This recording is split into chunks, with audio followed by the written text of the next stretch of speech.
Hello everyone, नमस्कार। हमारे YouTube channel में आपका हार्दिक स्वागत है। दोस्तों, कल जन्माष्टमी का पर्व मनाया जाएगा। आपको मेरी तरफ से जन्माष्टमी की हार्दिक शुभकामनाएं। इस साल अष्टमी तिथि 11 और 12 अगस्त 2 दिन तक रहेगी, इसलिए कुछ जगह पे तो मंगलवार को और कहीं कहीं बुधवार को जन्माष्टमी मनाई जाएगी। जी हाँ, इस बार 11 और 12 अगस्त को लोग जन्माष्टमी मनाएंगे। जन्माष्टमी का पर्व इस बार खास भी है क्योंकि 27 साल बाद एक बेहद अद्भुत संयोग बन रहा है। 1993 के बाद जन्माष्टमी पर पहली बार बुधाष्टमी और सर्वार्थ सिद्धि योग बन रहे हैं। जन्माष्टमी पर राहु काल दोपहर 12:27 से लेकर के दोपहर 2:06 तक रहेगा। इस बार जन्माष्टमी पर कृतिका नक्षत्र रहेगा और उसके बाद रोहिणी नक्षत्र रहेगा जो 13 अगस्त तक रहेगा। पूजा का शुभ समय रात 12:05 से 12:47 तक है। जन्माष्टमी के दिन पूरे दिन सर्वार्थ सिद्धि योग है, इसलिए इस बार की जो जन्माष्टमी का पर्व है वो बहुत ही खास है। दोस्तों, भगवान श्री कृष्ण को भगवान विष्णु का 8वां अवतार कहा जाता है। श्री कृष्ण 16 कलाओं के ज्ञाता थे। कंस के कारागार में उनका जन्म हुआ था, लेकिन उनका पालन पोषण गोकुल में हुआ था। श्री कृष्ण जन्माष्टमी का व्रत सभी आयु के वर्ग के लोग रख सकते हैं। हालांकि जिनको स्वास्थ्य समस्याएं हैं वे ये व्रत ना करें तो अच्छा है।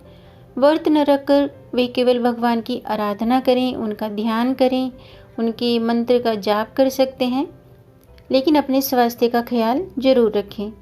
जन्माष्टमी का व्रत करने से व्यक्ति को बाल कृष्ण जैसी संतान प्राप्त होती है। श्रीमद्भागवत दशम स्कंद में कृष्ण जन्म प्रसंग का उल्लेख मिलता है कि अर्धरात्रि में जिस समय धरती पर कृष्ण अवतरित हुए थे, उसी समय ब्रज में घनघोर बादल छाए थे, लेकिन चंद्रदेव ने अपनी दिव्य दृष्टि से अपने वंशज को जन्म लेते हुए देखा था। यही कारण है कि श्री कृष्ण का जन्म अर्धरात्रि में चंद्रमा उदय के साथ होता है। ब्रज के सभी मंदिरों में उत्सव की तैयारी शुरू हो गई है और मंदिरों को सजाया संवारा जा रहा है। श्री कृष्ण जन्म स्थान सेवा संस्थान की सचिव ने बताया है कि ब्रज में श्री कृष्ण जन्म स्थान पर जन्माष्टमी 12 अगस्त को मनाई जाएगी। जन्माष्टमी का पर्व 12 अगस्त को है, इसलिए इस बार जन्माष्टमी का जो पर्व है बहुत खास है, बहुत विशेष है। पंचांग के अनुसार इस दिन वृद्धि योग का निर्माण हो रहा है। भगवान श्री कृष्ण का जन्म अष्टमी तिथि को रोहिणी नक्षत्र में हुआ था। ऐसा कई बार होता है कि ये दोनों संयोग एक साथ नहीं बन पाते।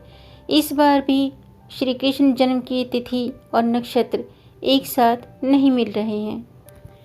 जन्माष्टमी के दिन लोग भगवान श्री कृष्ण का आशीर्वाद प्राप्त करने के लिए उपवास रखने के साथ ही भजन कीर्तन और विधि विधान पूर्वक पूजा करते हैं। और भगवान श्री कृष्ण के जन्म के समय रात 12 बजे अष्टमी तिथि और रोहिणी नक्षत्र था, इसलिए इसी नक्षत्र और इसी तिथि में जन्माष्टमी मनाई जाती है। इस बार 11 अगस्त को जन्माष्टमी तिथि सुबह ही लग जाएगी, जो कि 12 अगस्त को सुबह 12 बजे रहेगी, 12 बजे तक 11 बजे तक रहेगी। वहीं रोहिणी नक्षत्र 13 अगस्त को लग रहा है। ऐसे में सभी कंफ्यूज हैं कि 11 को पूजा करें, व्रत रखें या फिर 12 को। कई ज्योतिषियों ने इसके लिए बताया है कि जब उदय तिथि हो, यानी जिस तिथि में सूर्य उदय हो रहा हो, उस तिथि को ही जन्माष्टमी मनाई जाती है। आइए अब जानते हैं जन्माष्टमी पर भगवान कृष्ण को अगर आप प्रसन्न करना चाहते हैं, उन्हें उनका आशीर्वाद पाना चाहते हैं, तो आपको कौन सी चीज़ें अर्पित करनी चाहिए। दोस्तों, जन्माष्टमी के दिन पूजा में परिजात के फूल अवश्य शामिल करने चाहिए। भगवान श्री कृष्ण भगवान विष्णु के अवतार हैं और भगवान विष्णु और माता लक्ष्मी को पारिजात के फूल बहुत प्रिय हैं। इसके अलावा भगवान कृष्ण को जन्माष्टमी के दिन चांदी की बांसुरी अर्पित करनी चाहिए और पूजा के बाद इस बांसुरी को आप अपने पर्स में या पैसे रखने वाले स्थान पर रख सकते हैं। इसके अलावा दोस्तों, आपको भगवान श्री कृष्ण को प्रसन्न करने के लिए और उनकी कृपा पाने के लिए जन्माष्टमी के दिन 7 कन्याओं को खीर या मिठाई खिलाने से पैसों से जुड़ी समस्या दूर होती है। घर में बरकत बनाए रखने के लिए इस दिन पान के पत्तों पर तिलक करके श्री यंत्र बनाकर उसे अपनी तिजोरी में रखें। और इसके अलावा पीले चंदन से गुलाब की पंखुड़ियाँ और केसर को मिलाकर बाल गोपाल जी को तिलक करके खुद अपने माथे पर भी तिलक लगाएं। इससे घर में सुख समृद्धि और खुशियों का आगमन होता है। इसके अलावा दोस्तों, अगर आप अपनी आमदनी न बढ़ने या प्रमोशन न होने की वजह से परेशान हैं, तो आपको जन्माष्टमी के दिन 7 कन्याओं को घर बुलाकर खीर या फिर कोई सफ़ेद मिठाई खिला सकते हैं और उसके बाद लगातार 5 शुक्रवार तक ऐसा करें।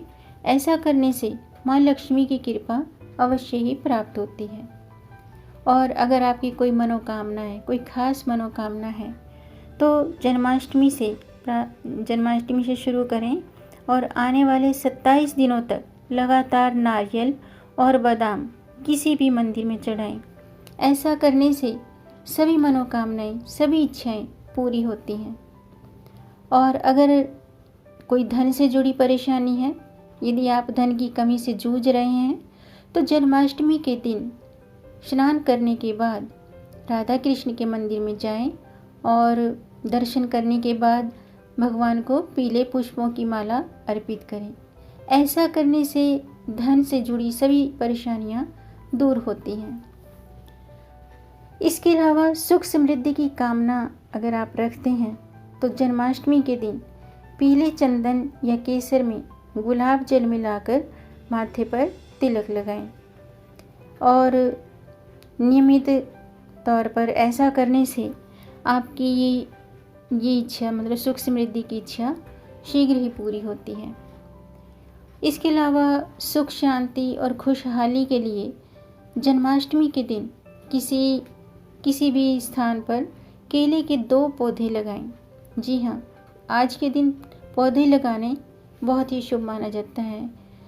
इसके अलावा आप शिवलिंग पर भी, मतलब शिवलिंग की भी पूजा करें और नियमित तौर पर आप जो पौधे जो लगाएंगे, केले के पौधे, उनकी आपको देखभाल भी करनी है। नियमित रूप से उनकी देखभाल करें और जब पौधों में फल लगने शुरू हो जाएं, तो उन फलों को आप दान करें। इसके अलावा जन्माष्टमी के दिन भगवान श्री कृष्ण को पान का पत्ता भेंट जरूर करें और फिर इस पत्ते पर रोली से श्री यंत्र लिखकर अपनी तिजोरी में रखें। ऐसा करने से धन की कभी कमी नहीं रहती है। इसके अलावा दोस्तों, जन्माष्टमी के दिन भगवान श्री कृष्ण को तुलसी पत्र मतलब डालकर खीर का भोग जरूर लगाएं और खीर में चीनी की जगह मिश्री डालें। ऐसा करने से भगवान श्री कृष्ण शीघ्र ही प्रसन्न होते हैं। तो दोस्तों, उम्मीद है आपको ये जानकारी पसंद आई होगी। अगर आपको ये जानकारी अच्छी लगी हो तो आप इसे लाइक कर सकते हैं, आगे बढ़ा के ज़्यादा से ज़्यादा शेयर कर सकते हैं ताकि औरों को भी इससे लाभ प्राप्त हो। और अगर आपका कोई प्रश्न है या कोई सुझाव है तो कमेंट बॉक्स में ज़रूर लिखिएगा। मेरे चैनल को सब्सक्राइब ज़रूर कीजिएगा ताकि आने वाली वीडियो देख सकेंगे आप सबसे पहले। और वीडियो को अंत तक देखने के लिए आपका बहुत बहुत धन्यवाद। मिलेंगे नई जानकारी के साथ, तब तक खुश रहिए, स्वस्थ रहिए, अपना ख्याल रखिए और अपनों का भी ख्याल रखिए और प्रेम से कहिए राधे राधे।